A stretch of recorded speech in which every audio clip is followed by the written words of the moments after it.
រឿងអាថ៌កំបាំងសាហាយក្នុងផ្ទះរបស់វីរៈ ប្រុសធីម គឺខ្ញុំសង្កេតឃើញថាមានជំនឿបុរាណមួយដែលគាត់បានលាយបញ្ចូលសម្ដែងបញ្ចូលគ្នាគឺរឿង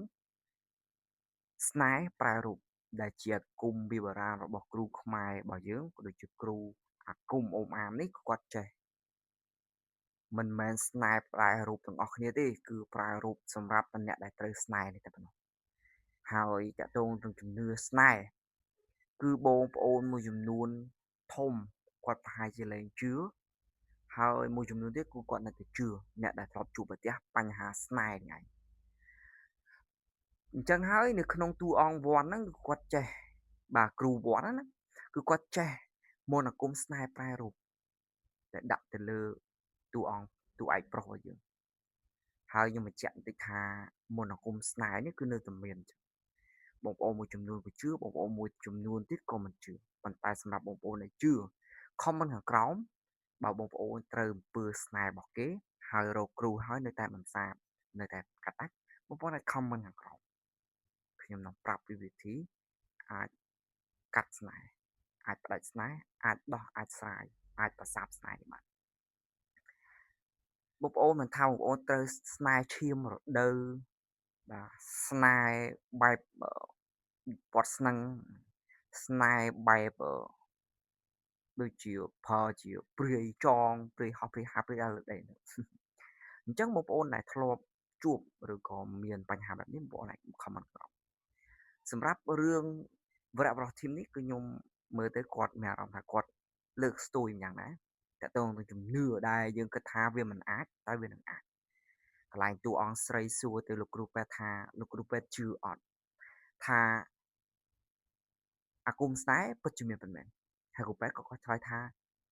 ពេលខ្លះអ្វីដែលយើងថាមិនជឿតែវាត្រូវតែជឿមិនគួរកើតក៏វាត្រូវតែកើតដែរអញ្ចឹងរឿងវរៈប្រុសសំទោសរឿងអាចកំបាំងសាហាយក្នុងផ្ទះនេះគឺឆ្លោះបញ្ចាំងពីជំនឿពីបុរាណដែលកូនម៉ែក្មេកហ្នឹងគឺស្រឡាញ់កូនប្រសា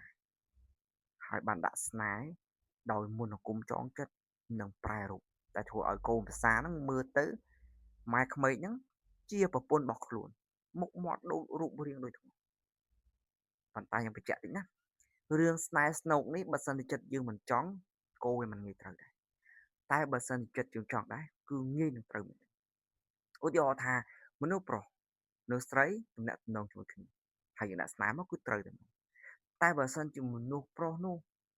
មិនស្គាល់មនុស្សស្រីក៏ដាក់គ្នាមិនត្រូវដែរមិនងាយទេបងតែបើសិនជាម្នាក់ប្រុសនឹងមានប្រពន្ធហើយទៅតាក់ទងម្នាក់ស្រីដាក់ស្នេហ៍គឺត្រូវហេតុអីដោយសារចិត្តមនុស្សប្រុសនឹងមានចិត្តខ្លះទៅលើមនុស្សស្រីនេះអញ្ចឹងគេគ្រាន់តែបញ្ជូននៅវិញ្ញាណខ្មោចព្រាយបិសាចឬក៏គាថាណាមួយដែលអាចចងចិត្តយើងបានគឺយើងលងស្នេហ៍គេដែរហើយបើសិនជាបងប្អូនមិនចង់សួរខ្ញុំបងប្អូនអាចតាមដានរឿងនេះរឿងអាថ៌កំបាំងសាហាយក្នុងផ្ទះរបស់វរៈ ប្រុសធីមទៅគាត់នឹងប្រហែលជាអាចគាត់ប្រាប់ពីក្បួនដោះក៏ដូចជាអ្នកមានអ្នកបំផ្លាញនៃមន្តគាថាអាគមគាថាមួយនេះឬក៏មានអ្នកកាត់ចំណងមួយនេះបានអញ្ចឹងតាមដានរឿងទាំងអស់គ្នារហូតពីដើមរហូតដល់ចប់មកបងប្អូននឹងដឹងហើយខ្ញុំអត់មានច្រើនទេសម្រាប់បងប្អូនដែលមានបញ្ហាខ្ញុំមិនមែនជាគ្រូមិនមែនជាអ្នកប្រម៉ូទអីទេប៉ុន្តែសម្រាប់បងប្អូនដែលមានបញ្ហារឿងស្នេហ៍ស្នូកអីនេះបងប្អូនអាច comment ខាងក្រោមបានហើយខ្ញុំនឹងបង្ហាញផ្លូវបងប្អូនពីវិធីបន្សាបដោះអំពើទាំងនេះឲ្យបងប្អូនទាំងអស់គ្នាហើយខ្ញុំមិនមែនជាគ្រូខ្ញុំបញ្ជាក់ឲ្យខ្ញុំមិនជាគ្រូទេខ្ញុំមិនមែនជាអ្នកអីដែរប៉ុន្តែខ្ញុំដឹងថាអាគមទាំងអស់នេះក៏ដូចជាស្នេហ៍នៃឈាមរដូវក៏ដោយគឺបងប្អូនអាច comment ខាងក្រោមបានខ្ញុំនឹងប្រាប់បងប្អូនទាំងអស់គ្នា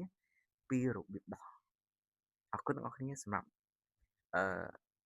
មើលវីដេអូនេះពីដើមរហូតដល់ចប់អរគុណ